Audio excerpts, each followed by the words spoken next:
दोस्तों, भारत के सबसे बड़े रियल एस्टेट टाइकून में गिने जाने वाले निरंजन हीरानंदानी का एक बयान इन दिनों चर्चाओं में है और सोशल मीडिया पर इसे इस तरह से पेश किया जा रहा है जैसे उन्होंने मान लिया हो कि भारत का रियल एस्टेट फेल हो गया। लेकिन जब हम इस पूरे मुद्दे को गहराई से समझते हैं तो कहानी इससे कहीं ज्यादा कॉम्प्लेक्स और गंभीर निकलती है, क्योंकि असल में हकीकत ये है कि भारत का रियल एस्टेट सेक्टर एक तरफ रिकॉर्ड ग्रोथ दिखा रहा है तो वहीं दूसरी तरफ बुनियादी स्तर पर बड़ी विफलताओं से जूझ रहा है।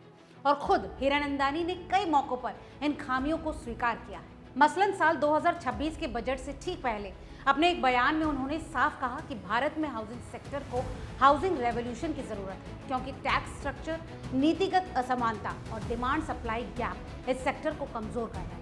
अब अगर देश का सबसे बड़ा बिल्डर ये कह रहा है कि सेक्टर को रेवोल्यूशन की जरूरत है तो इसका सीधा मतलब है कि सिस्टम में कहीं ना कहीं गहरी खामियां हैं और यही वो पॉइंट है जहां से रियल एस्टेट फेल वाला नैरेटिव जन्म लेता है। इसके अलावा हीरानंदानी ने एक और अहम मुद्दा उठाया। उन्होंने कहा कि भारत में अफोर्डेबल हाउसिंग सबसे बड़ी चुनौती बनी हुई है और सेक्टर ग्रो कर रहा है, लेकिन आम आदमी के लिए घर आज भी सपना बना हुआ है। दोस्तों, इस बात को ऐसे समझिए कि अगर सेक्टर बढ़ रहा है लेकिन आम आदमी घर खरीद नहीं पा रहा तो क्या ये वाकई सफलता है या फिर एक असंतुलित ग्रोथ मॉडल?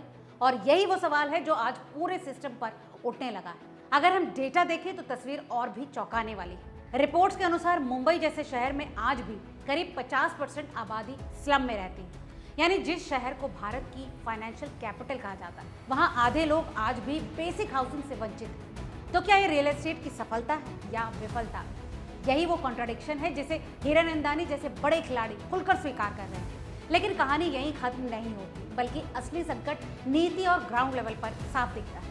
दोस्तों, हाल में एक बयान में हीरानंदानी ने कहा कि अगर पॉलिसी समय पर लागू नहीं होती तो निवेश रुक जाता है और विकास ठप हो जाता है। इसका मतलब साफ है कि सरकारें पॉलिसी तो बनाती हैं, लेकिन उनका सही समय पर लागू न होना पूरे के पूरे सेक्टर को नुकसान पहुंचाता है। और यही वजह है कि कई शहरों में मास्टर प्लान सालों से अपडेट नहीं हुए। इससे होता यह है कि हाउसिंग सप्लाई प्रभावित होती है और कीमतें बढ़ती चली गई। अब जरा इस पूरी तस्वीर को जोड़कर देखिए। एक तरफ डिमांड है और दूसरी तरफ पॉलिसी डिले है, तीसरी तरफ टैक्स और रेगुलेशन का दबाव और चौथी तरफ अफोर्डेबल हाउसिंग की भारी कमी। ये चारों फैक्टर्स मिलकर उस सिस्टम को बनाते हैं जिसे आज लोग फेल कह रहे हैं।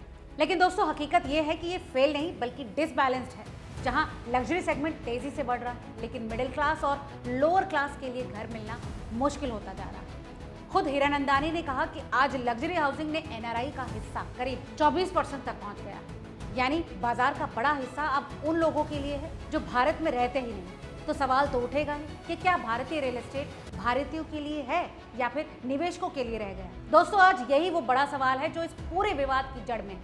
इसके अलावा अगर हम ग्राउंड रियलिटी देखें तो कई जगहों पर प्रोजेक्ट डिले, कानूनी विवाद और निवेशकों का पैसा फंसने जैसी समस्याएं लगातार सामने आ रही हैं। हालांकि कुछ मामलों में कोर्ट ने बिल्डर्स को क्लीन चिट भी दी, जैसे 2025 में हीरानंदानी के खिलाफ आरोप साबित नहीं हुए।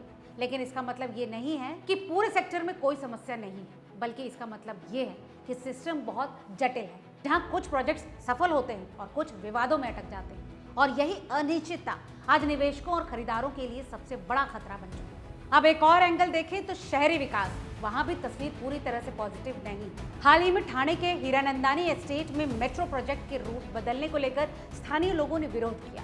इससे ये साफ होता है कि इंफ्रास्ट्रक्चर और रियल एस्टेट के बीच तालमेल की भारी कमी एक बड़ी समस्या बन चुकी है, क्योंकि जब प्लानिंग सही से नहीं होती तो उसका असर सीधे लोगों की जिंदगियों पर पड़ता है। अब सवाल ये है कि क्या वाकई हीरानंदानी ने सच में रियल एस्टेट फेल कहा? तो इसका जवाब है नहीं। उन्होंने सीधे ऐसा नहीं कहा, लेकिन उन्होंने जो मुद्दे उठाए जैसे पॉलिसी डिले, अफोर्डेबल हाउसिंग की कमी, टैक्स स्ट्रक्चर की समस्या और असंतुलित ग्रोथ, यही असल में उस नैरेटिव को जन्म देते हैं कि सिस्टम फेल हो रहा है। और अगर हम इसे एक यूट्यूब एक्सप्लेनर के नजरिए से देखें तो ये कहानी और भी दिलचस्प हो जाती है, क्योंकि यहाँ एक तरफ अरबों डॉलर का इंडस्ट्री है, बड़े बड़े बिल्डर्स हैं, रिकॉर्ड प्राइस हैं, और वहीं दूसरी तरफ आम आदमी जो ईएमआई के बोझ में दबा हुआ है या अभी भी किराए के घर में रह रहा है। यही वो गैप है जो इस पूरे सेक्टर की सबसे बड़ी हकीकत है। और यही वो वजह है कि आज लोग सवाल पूछ रहे हैं कि क्या भारत का रियल एस्टेट सच में सफल हो रहा है या सिर्फ ये दिखावे की ग्रोथ है? दोस्तों, इस सवाल का जवाब शायद खुद हीरानंदानी के शब्दों में छुपा है। जब वो कहते हैं कि सेक्टर को हाउसिंग रेवोल्यूशन की जरूरत है तो इसका मतलब है कि मौजूदा सिस्टम अपने आप में पर्याप्त नहीं है और इसे बदलने की जरूरत है। और जब ये बदलाव नहीं होता है तब तक ये बहस चलती रहेगी कि क्या रियल एस्टेट सफल है या फिर फेल।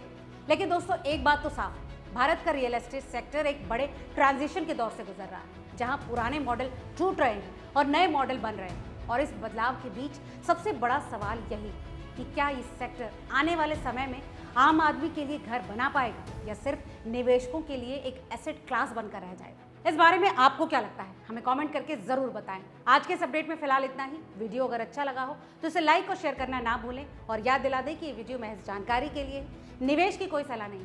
किसी भी निवेश से पहले अपने फाइनेंशियल एडवाइजर की सलाह लेना ना भूलें। मिलते हैं अगले ऐसे ही काम के अपडेट के साथ, तब तक देखते रहिए रिपोर्टर जी। बहुत बहुत शुक्रिया।